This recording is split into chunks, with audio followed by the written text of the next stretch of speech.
Yo, what's up mga tol? It's your boy Radical MJ. And for today's video, kakain tayo ng Pansit Canton. Lucky Me Pansit Canton. And of course, meron din tayong burger patty. So, ito, masarap na merienda ng Pinoy sa hapon. Diba? At meron din tayong, of course, egg pie. Ayan, tara, samahan nyo ako mga tol. Kain tayo. Sarap nito. Yung flavor nito, kon. Sweet and spicy. My favorite.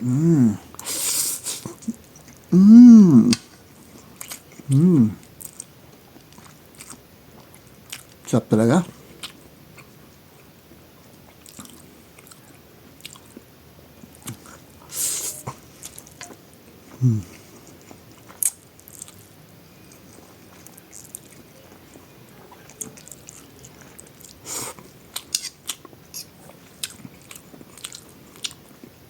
Sarap, di ba?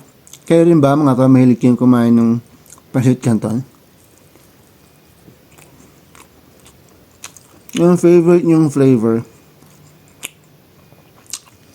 Sarap din yung kalamansi, di ba?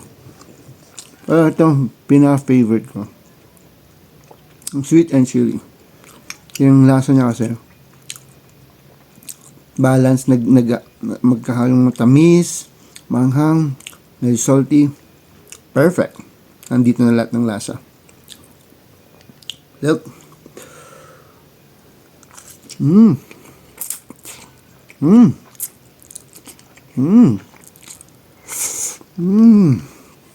Sarap.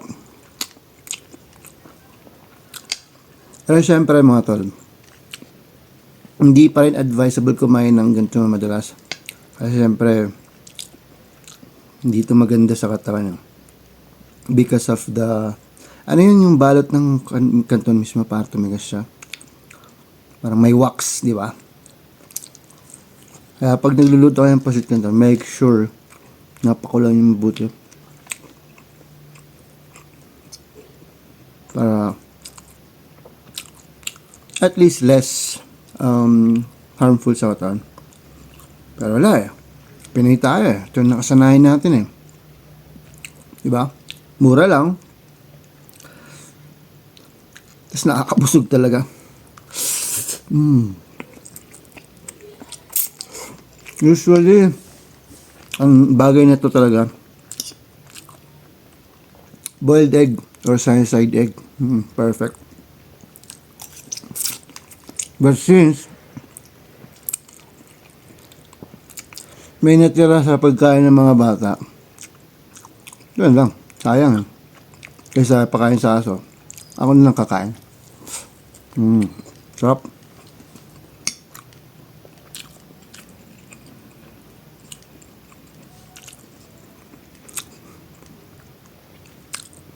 Grabe.